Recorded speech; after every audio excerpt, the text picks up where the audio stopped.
Alrighty guys, happy Wednesday everybody. A lot of good energy out here today, a lot of great competitiveness, which is a great sign leading into Oregon State. As far as injuries go, really no new news, with the exception of one very sad story, and that's Vianney Talamova, who will require season-ending surgery on a pectoral tear. Vianney has been a rock to us for 4 years, very much a leader, near and dear to all our hearts, and has been a true Trojan, and love him to death. Awesome gentleman and awesome student athlete. As far as anything else, the injuries remain the same. The two guys that have come back, and like I said yesterday with Toa and Stephen Mitchell, even got more work today, and they look like they're progressing in the right direction to be able to help us in this football game. With that, I'll take any questions that you have. Do you have an option with Vianney to apply for a fifth year, or is that out of the cards? It can, but it is very limited. Usually the breaking point is after the fourth game, and we went 4 games in 22 plays.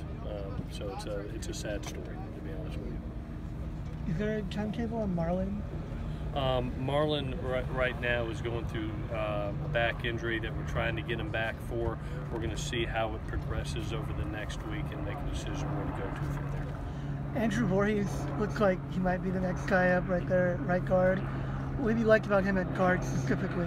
Yeah, you know, he's been double training at him since training camp at that, and really a smart individual, picks up the playbook extremely well, has the athleticism to play tackle and the physical size to be an interior guard, and has played extremely well since he's been here, every opportunity given.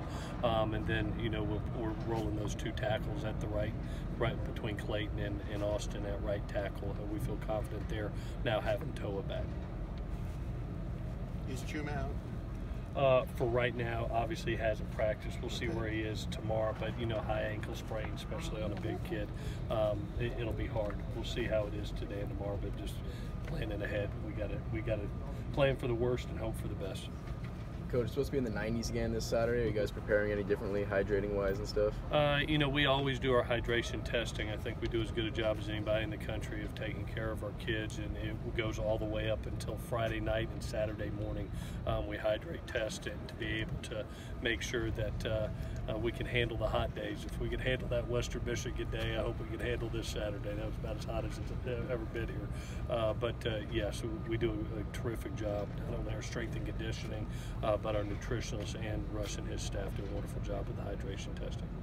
Why has Chuma been able to make such a big leap in his pass blocking ability from one to the pass knocking down ability? Yeah, Chuma? Chenna, sorry. Okay, Chenna. You know, you see us work it. We've worked it ever since spring training.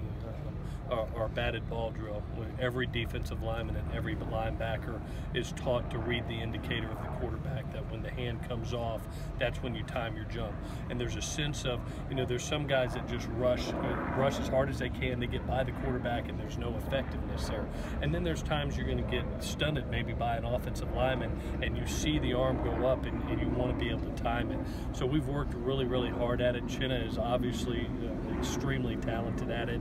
Not only has he had 7 batted balls, but he has created 2 turnovers off those batted balls now. So it's something that you work, and usually what you work and you hope you get out of. It's good to see that it's been an every game episode for us, being able to apply it. Coach, what is the mindset coming off of a turnover? When a defense generates a turnover, what do you tell the offense, or what sense of energy are you channeling into the offense as they come onto the field? I remember I'm an offensive guy, so I'm always hard on the offense. When you get a turnover on the plus side of the field, there's no reason not to score a touchdown. I mean, that's got to be your mindset, is we're not walking off this field without a touchdown. Field goals are unacceptable, and that's why we're so displeased as an entire staff and as an offense to be able to get the ball last week on the 3-yard line and not be able to punch it in. Credit to Washington State, but our mindset is a turnover on the plus side must be a 6 points. Go ahead. Well, I was just going to ask, with you, Chenna, if you play linebacker as well as you've seen while you've been here? I tell you, I'm really proud of the kid, because if you remember, Adam, last year was his first year at the position. He had been a stack player. He had been a Mike and a dime backer. and now all of a sudden you watch him and you see him up on the line. I think he's really shown himself, not only helping our team, but even for the next level. I mean, he's shown himself as an outside linebacker, a stack linebacker, a kid that can rush off the edge like a Von Miller, a special teams player. He is just a complete football player and a great leader. That's why he's our team captain. He leads not only by example, but how he handles himself on a day-to-day basis. Some of your players have said it really was scary getting off the field up there. Did they do a good enough job protecting you guys to get you off the field? You know, I think it was hard. It was a hard situation. Obviously, it was a big game for Washington State, a great win for them, and it was packed. And you know, I had security around myself. I wish everybody would have had the same thing I had. It was hectic, and I've heard it was chaotic. You know, and we're fortunate that everybody got off and everybody's safe. Michael Pittman. Freak injury before the game with Jalen Green and Jordan Iasefa. Even though that's like a great thing, is there something going forward that's going to be different in terms of that whole? No, we usually have usually as you see us in pregame, we have areas that we work our individual, and those areas are supposed to remain the same beforehand. Sometimes guys get out of that area, and I've never seen it in 23 years. I know the kids are sick about it because it happened, but that's why you designate those areas so it doesn't happen. It was a bad deal. We've had some bad luck lately. When that happened, I was like, all right, that's about as much as I can take as far as injuries go.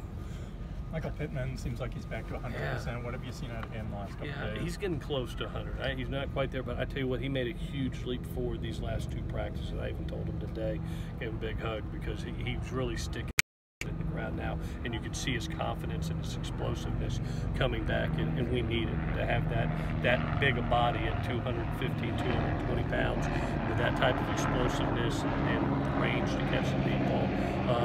We're looking forward to getting him back and getting him going. How much do you feel like the offense has missed Steven Mitchell? The experience and the confidence of playing for 4 years. It's provided some other guys opportunities. You've seen Tyler Vaughns grow, Jody Lewis make a couple plays, Joshua Mortabebe get in, and obviously had a good practice today also. So I'm seeing the growth of those young players, and one window closed for a little bit with Steven, but a door open for some young kids, and every experience is going to help. One more. Have you seen a change in the mood or attitude at practice this week compared with the weeks prior? I love how the last two practices, like I said yesterday, I was really looking forward to seeing how they would react, because that kind of defines kind of what your team's going to be. It's not what happens to you, it's how you deal with adversity. And all of a sudden we have a little bit of adversity, and you either can sit back or you can go get your jaw set and go be the answer. And these kids really practiced hard yesterday and then brought great emotion today. I mean, they were having a blast on that field at the end, competing against each other, and that's what you want to see. I truly believe they wish they could play today. I wish so too. And it's a good sign for our football team. All righty, guys. Thank you.